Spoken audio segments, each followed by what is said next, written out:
Hi, everybody. I'm glad that you're joining me today. I've missed you.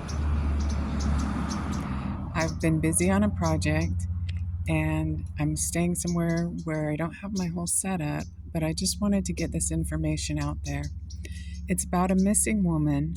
Her name is Suzanne Simpson out of Texas.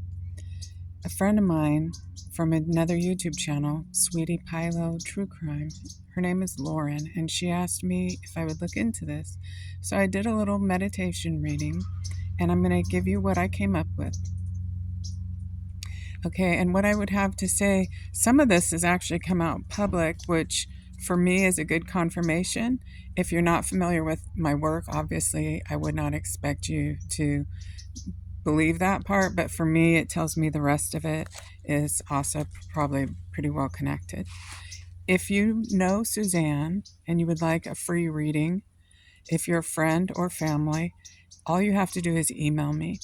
My email is Reverend Donna Seraphina at gmail.com.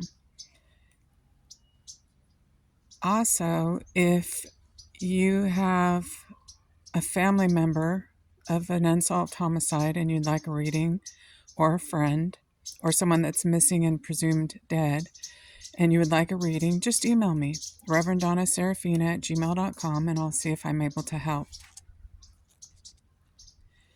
Okay, so when this meditation reading started, I saw him going down on one knee.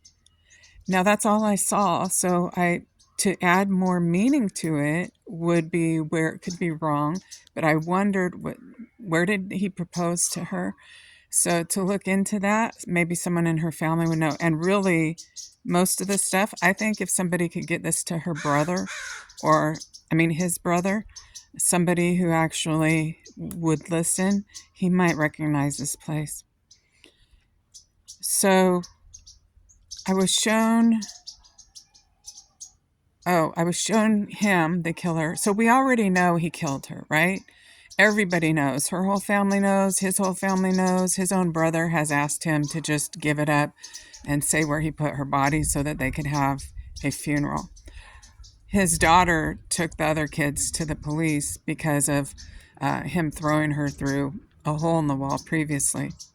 The neighbor saw them fighting and saw her trying to get away and saw him restraining her. And when the neighbor went in to get a flashlight to see better, they were gone. But he heard screaming in the wooded area across the street. And then he's on video all over the place. I mean, it's like Barry Morphew 2.0. This guy's throwing garbage bags everywhere and, stopping and getting Quikrete, which is a kind of concrete you just mix with water at Home Depot and things like that. Which is interesting because I saw him put her at the edge of some water, but the way I saw it was I saw cinder blocks. So I do think it's interesting to know that he got Quikrete, which confirms my reading, but at the same time is slightly different. And that's a good example of how readings can be, they can give you an idea, but it might not be the identical thing. So they showed him to me as an older man, and then they morphed him to around in his late 20s or early 30s, and then they morphed him again to look like between 18 and 21. And they showed me a boat. So since then, I'm thinking this is a place where he's frequented, where he's familiar with, and that's why I think his brother or other family members would come in really handy on this. Now, since I did the reading, I looked him up on Been Verified, and it lists him owning 3 separate boats. So the areas that he goes, and especially an area that he's been going since he was in his late teens and 20s and things like that.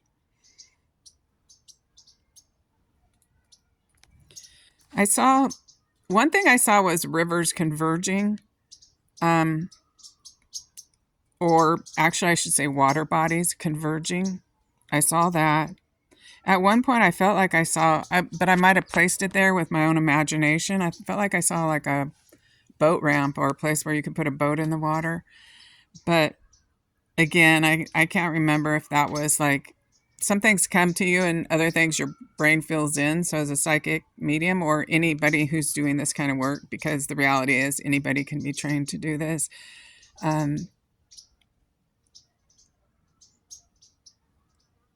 your imagination can fill things in.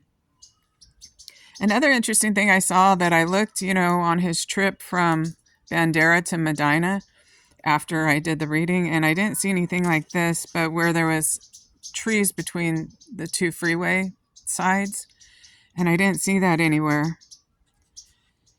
Okay, now the other thing was I kept seeing moss, like moss hanging down.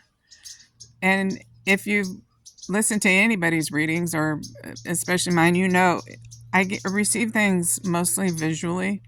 And so moss could also be in the name. I did find one street, with that in the name, but I didn't find any possibility. I didn't see any possibility where everything else I saw would fit with that. And then I thought, they probably don't have moss in Texas, but yeah, they actually do. They have over 100 kinds or something, according to the internet. So, but the point is, I saw moss, and it could be a person, place, or thing. It could be literal. It could be where the moss hangs down, and that could actually be like something that maybe, like I said, his family member might recognize or not. Another thing I saw was a house, and the house was peach color, and I kept noticing what a pretty peach color it was.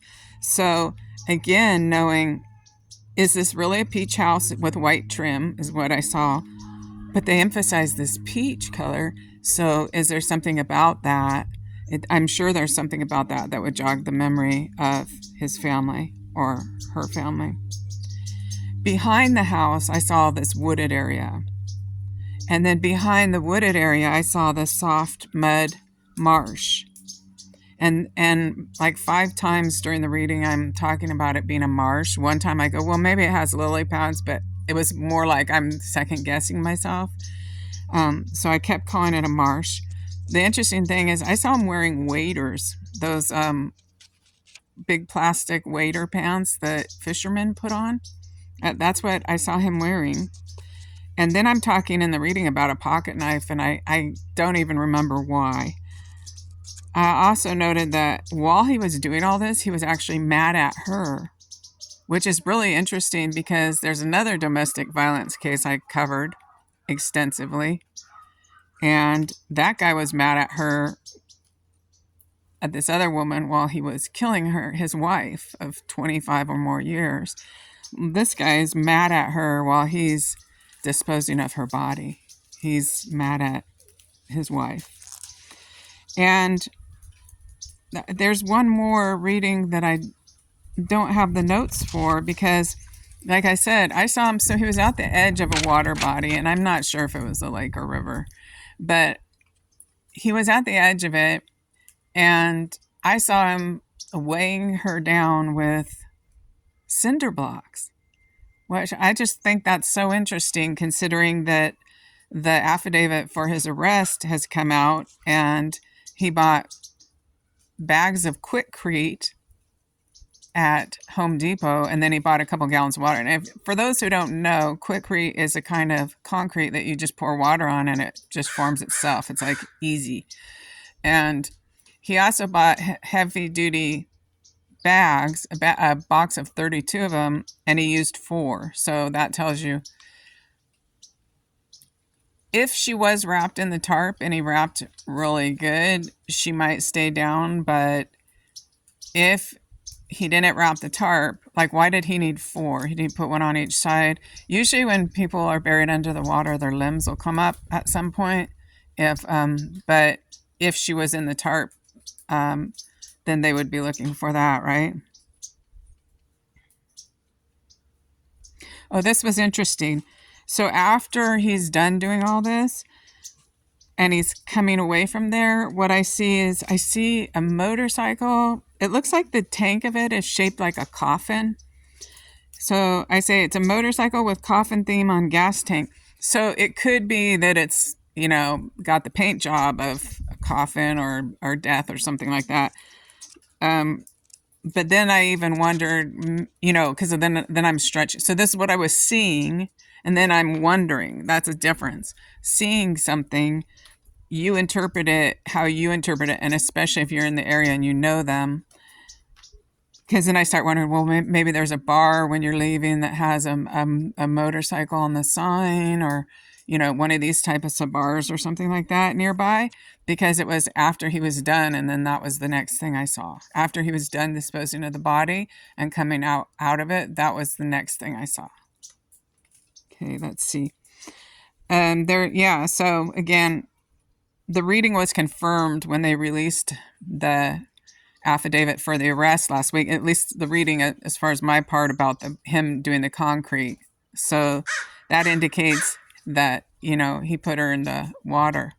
And there was something interesting I noticed since then. I also looked him up on Ben Verified, and besides having 3 different boats, he had a company called Bandera Falls, LLC.